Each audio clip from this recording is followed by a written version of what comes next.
What's going on, people? It is about 20 after 9 in the morning here in Rice Hill at the Pilot, mile marker 148 and I-5 in Oregon. As promised, I'm going to do a fifth wheel sliding video, and it was suggested to me to also do a tire chain video and a tandem video. But the first things first, I'm going to do the fifth wheel video because that seems to be a lot of confusion for people, because either they're not being taught how to do it, or they're not being taught the right way, and or the safest way. And so I'm going to go ahead and do that. But first things first that I want to get out of the way is some shout outs. I want to say what's up to Thor, Sinister. You guys know them. If you don't, then you better do some Googling. That's all I'm going to say. You better Google. And I'm not talking about Thor from the movie. All right. Anyways, and another shout out to Indiana Jack, my compadre, who is a full-fledged owner-operator. Again, congratulations, man, for getting the title of that. And let's see, one more. Oh, yeah, let's jump over to the dark side. Say what's up to Lorenzo, my boy from Idaho Falls. He came over tonight from Warner when Sinister jumped over. So what's up, Renzo? I'm glad you finally changed that ringback tone. I couldn't listen to any more orchestra music when I'm calling you. Metallica is much better. Hopefully I can continue to get you to change it at least once a week. I mean, come on, man, it's only $8 a month. So anyways, watch Thor's wife's video that she put up. It's really, really good.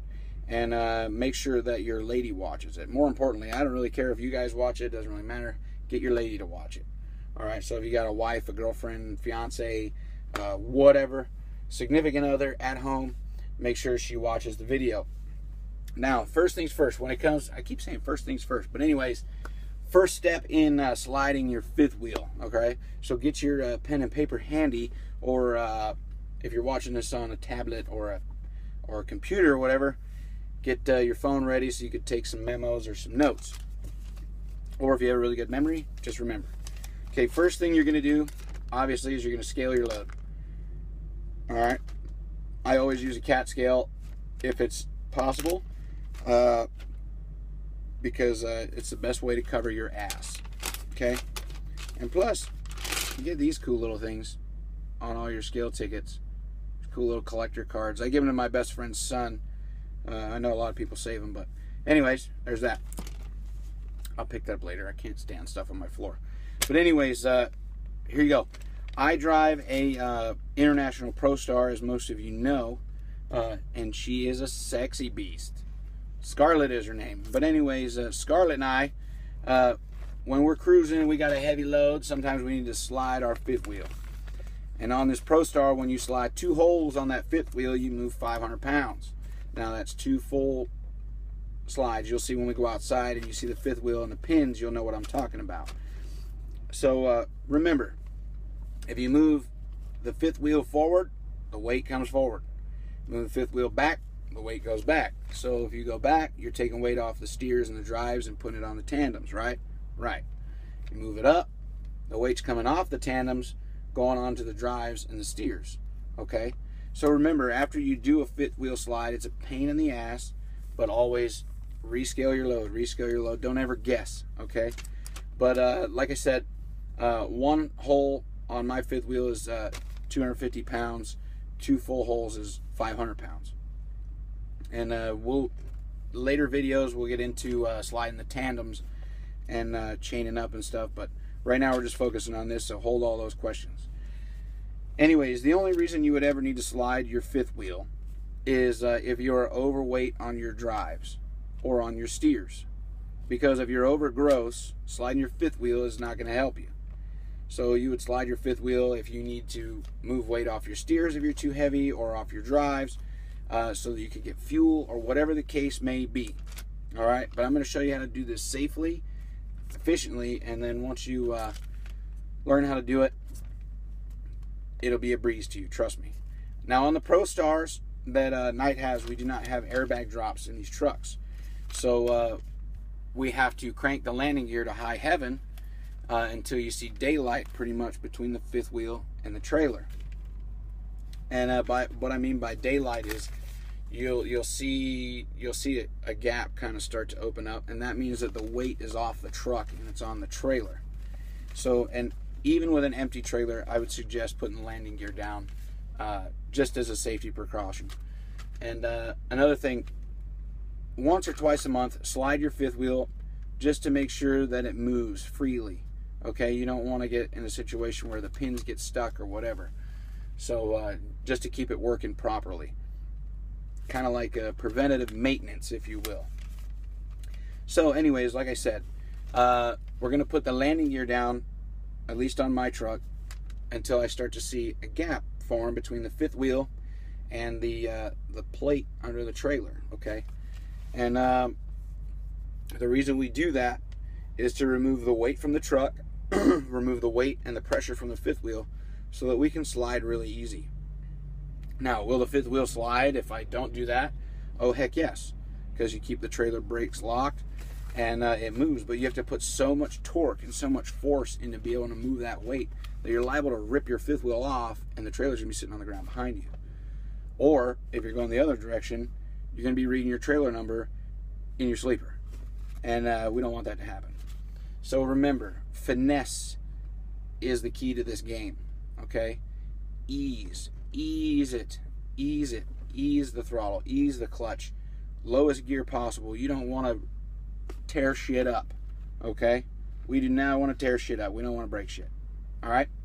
So, and you guys with the airbag drop, I wish I had mine back. I had it in my Volvo. But anyways, the airbag drop will help you put the landing gear down until you hear, your airbags start to hiss a little bit. That means the weight's coming off of them. And then whenever you go to slide, before you unlock the fifth wheel, drop the airbags, and that'll help you make it a lot easier. You don't have to crank as far as I do. So anyways, let's go outside. I'll show you the fifth wheel, explain a couple of things out there, and then we'll actually get into the slide. So, see you outside.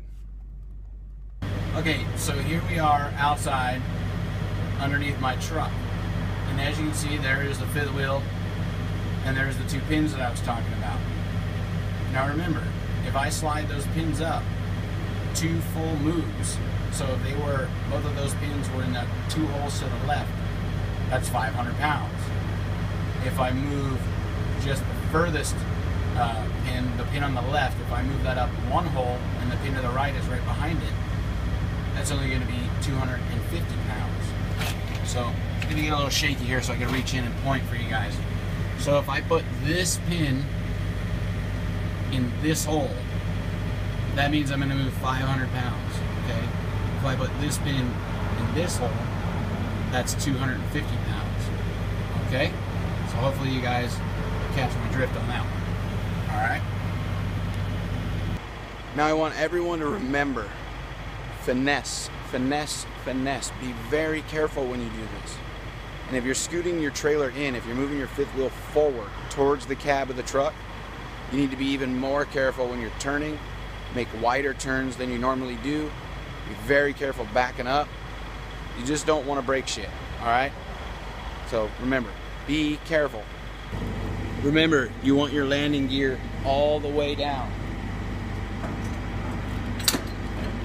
So get to cranking, people. All the way. Yeah, look, oh, I'm cranking here. See behind me? See that purple over there? It's a dirty truck. Very dirty truck. Sinister, Lorenzo, you should be ashamed of how dirty this truck looks. Just saying.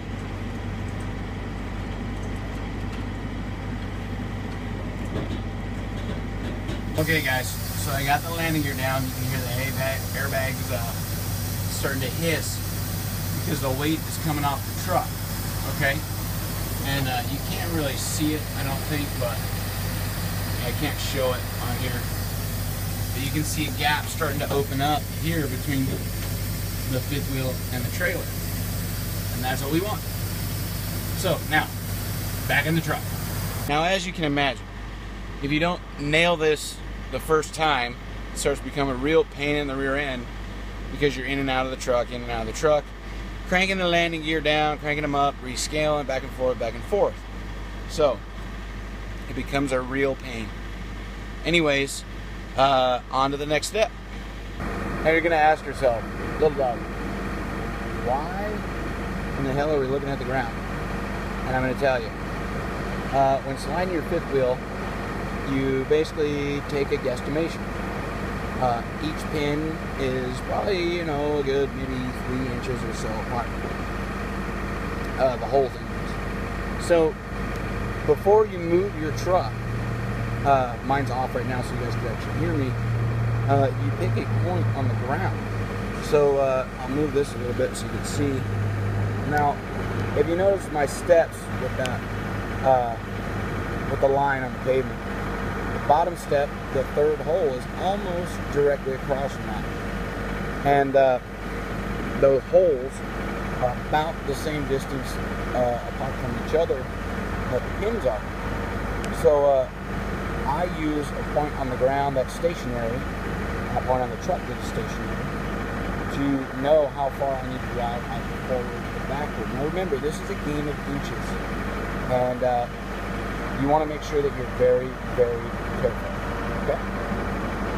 Okay, now remember, in the truck, all trucks are different inside. Like I said, this is a ProStar. The button that you're going to want to hit is this one right here. Okay? Fifth wheel slide. Okay? You do not want to unlock the jaws of the fifth wheel. Okay? You just want to slide it. So leave this one alone. This is the one that we're going to be hitting. And remember how I was saying about sliding your fifth wheel once or twice a month with an empty trailer just to make sure that it's operational and preventive maintenance type thing. This is where that comes into play. When I hit that button, those pins are going to go in, and there's 2 pins on this side and 2 pins on the other side. When I hit that button, the fifth wheel is going to suck those pins in because it's air. It's going to suck those pins in, and then it'll move freely. Okay? Now sometimes those pins will not go in, and all you do is just put the truck in gear, let just little pressure off the clutch just so the truck moves just a smidge, and usually it'll suck them right in. Alright? Now remember what I said. It's a huge game of inches.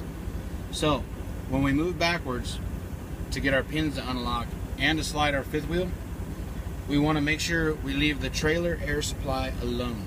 We're only messing with the tractor right now. Okay, so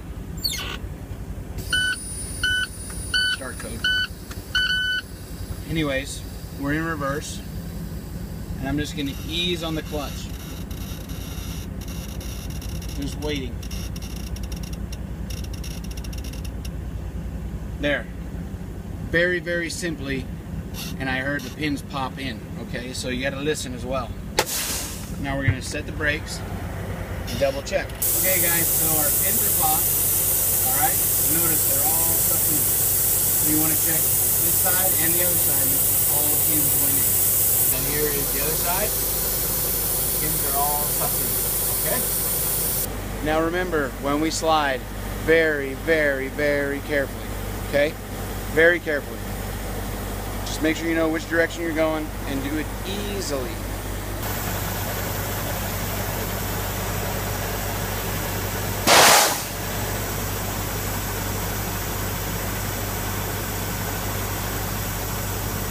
Okay guys, so now you can see that we slid our fifth wheel. We moved it forward. So what I'm going to do, I'm actually going to put my back where it was, but if I wanted to lock it in place there, I go in the truck, hit the button, and then just inch the truck forward or backwards depending on which hole I want to go into, and the pins will pop right back in.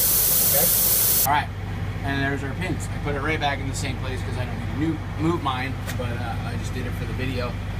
So anyways, remember, landing gear all the way down, okay? And you can do this. It's real simple, guys. Real simple. You can do it. I promise you can. Now, just a few more tips that will be helpful. Slide your fifth wheel on a level spot if possible, okay? Find the most level ground that you can. It'll definitely help you when it comes to cranking the landing gear high enough. Okay. Remember, easy, easy. Do it easy. I can't stress enough. Do it easy. Don't go slamming that thing, and you'll see idiots out here breaking crap because they're slamming the truck around, you know. Double check that the pins went in, all the pins. Double check that all the pins came back out, all the pins, okay? And then rescale your load. Don't ever guess, because every move is going to be different. And I know someone's going to tell me, oh, Lil Dawg, you're so wrong. It's 260 pounds, or it's 150 pounds, or 500 pounds. Listen, every load is different, every truck is different, and every move moves a different amount of weight every time. Now, 200 pounds is a good guesstimate for one hole on a ProStar. If you're driving a Freightliner, or a Volvo, or a Pete, or a Kenworth, it's going to be different every time. For every truck, for every load, you're going to move a different amount of weight. That's why I say, rescale, rescale, rescale. But make sure the landing gear down the whole way, that you're on level ground, and you just take your time. Don't rush it, okay? Do not rush this. This is something that you cannot rush. Alright? So, hopefully, I didn't miss anything in the video, and that it helps you at least kind of have a rough understanding of how to slide a fifth wheel. Another good pointer that I want to add is make sure you mark where your pins were before you move. So use you know, a pen or a Sharpie or something, and put a little dot just so you know where your pins were before you move, and that way you know what hole you started at to begin with. So hopefully that helps you. Anyways, if you have any questions, send me an email, lildawgrollin@gmail.com, LILDAWGROLLIN@gmail.com. Find me on Facebook, YouTube. You get the picture. But share the video, and remember, you trainers out there, do it right the first time.